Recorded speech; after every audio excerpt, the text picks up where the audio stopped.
มื้อนี้พาทุกคนมาเบิ่งบรรยากาศบุญพระป่าอยู่บ้านท่าดอกแก้วเมืองอาจสะพรแขวงสวรรณเขตพ่อบ้านเพิ่นให้เอาผ้าเข้าลงมาทุกเฮิรนข้อยก็ได้โมบุญนำเพิ่นนำบุญพระป่านำเพิ่นนำได้เพื่อสมทบทุน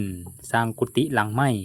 อยู่วัดบ้านหาดไซมุนหรือว่าบ้านท่าดอกแก้วน้อย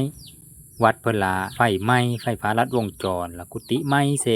ไม้กุฏิหลังนึงก็เลยสร้างขึ้นใหม่อีกเพิ่นก็เลยประชุมทางสงฆ์เมิดในเมืองนี่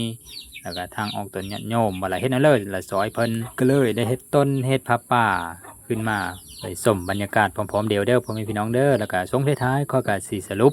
ยอดผ้าป่าหรือยอดรายได้เฮ็ดบุญในมื้อนี้ที่จะซอยสร้างสากุฏิเพิ่นนั้นปฏิสังขรณ์ขึ้นใหม่สร้างขึ้นใหม่ล่ะได้หลายสำเร็จคนบรรทัดดอกแก้วใหญ่ล่ะมีบางโซนอยู่นี่น่ะส่วนหลายละไปงานสงสการอยู่เฮิรนสงสการผู้ใดมันพร้อมเดียวพอดีเด้เพิ่นฟ้าวมาโมพระป่านำแล้วก็เอาอาหารมาฝากไว้มองนี้ออกตัวนิยมที่อยู่ในนี้เป็นตัวแทนเสื้อผ้าเข้าไปถวายเฮอไอโจเฮอยาคู่เพราะว่างานตัวนั้นกะปะมีได้ทิมมีได้งานการเจ็บการเป็นการตายนะแล้วก็ผู้ชายผู้สาวกะสิมีเห็นปรากฏในมองนี้เพราะว่าเป็นวันที่เขาเข้าโรงเรียนพอดีไปเบิ่งบรรยากาศไปพร้อมๆเดียวเด้อพ่อแม่พี่น้องเด้อ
ขอบใจหลาย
ยัมปิสังฆังสรณังคัจฉามิ สรณังธัมมังอิทิตังสา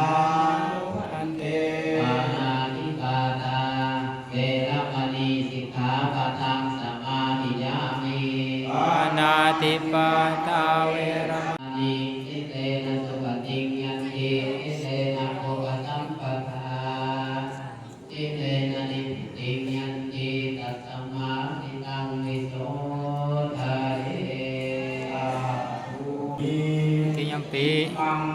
มัง เอาวลัง ตะกะวะลัง โฆษณาภาสนัง โฆษณาภาสนัง ปาโลขัง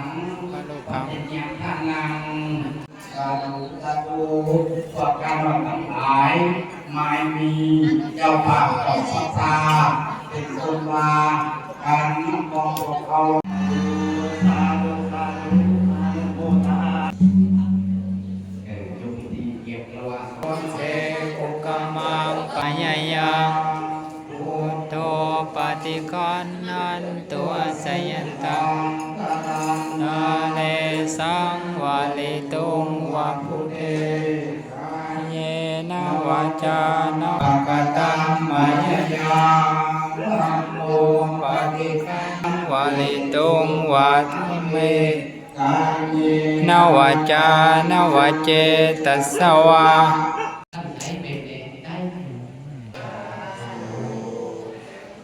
ละครนะครับหนัง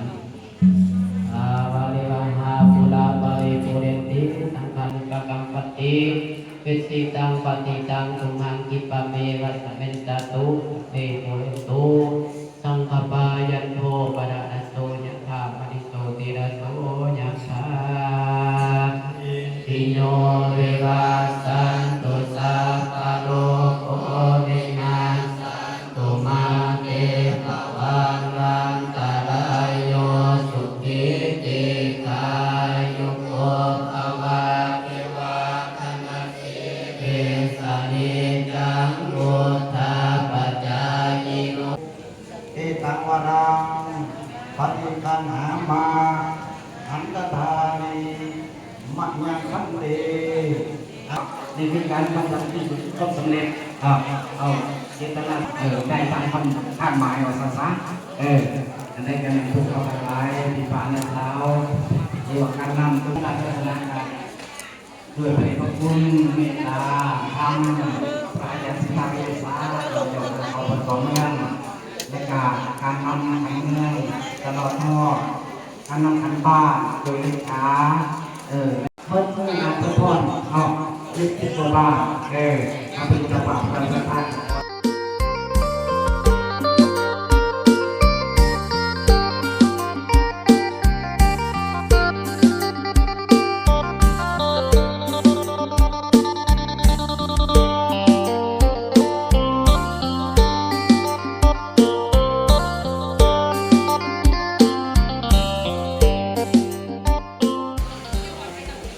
ยานาผู้เบาตอนยอดอีกสองแต่ที่ตาดูยอดอีกหนึ่งแต่ที่ตาดูอนุโมทนาบุญงาน10,000กีตาดูแต่ละกำไมนี่ก็โกไม่ออกคิวออกโกแล้วผมเลยขอบโอ้อาหารนำคิวมีปัจจัยมาโฆษณาตอนยอดทอบุญที่เป็นปัจจัย100,000กีสาธุแล้วก็ไม่ออกจิ้มมาสอนมีปัจจัยโมหนาตอนยอดอีก50,000กีสาธุตอนนี้ลงปัจจัยเป็น9,900,000 9,900,000ที่สาธุอนุโมทนาบุญกับพระพุทธภาพโปรดใส่พระในความสุขความเจริญปัจจัยทุกคนลงไปแจ้งแต่ที่ยังอีก100,000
แสงอรุณมีปัจจัยมโหพัฒนาโหบุญกุศลต่อยอด แข่งฝนมาโลดบ่สัตว์ อายะตะโอนะโอจากวัดอายะตูนจากปานสองห้องจัดการวัดตาสองห้องมีปัจจัยมโหพัฒนาต่อยอดโลบุญอีกแต่ปัจจัย500 บาทม่อนเรียกแถวเลยเริ่มมีได้เลยน้ำโทษพลาดเลยคือเรื่องจะดีเนาะน้ำโทษเกิดเป็นเอสเอาดอกที่เลือกเกี่ยวร่วมอะไร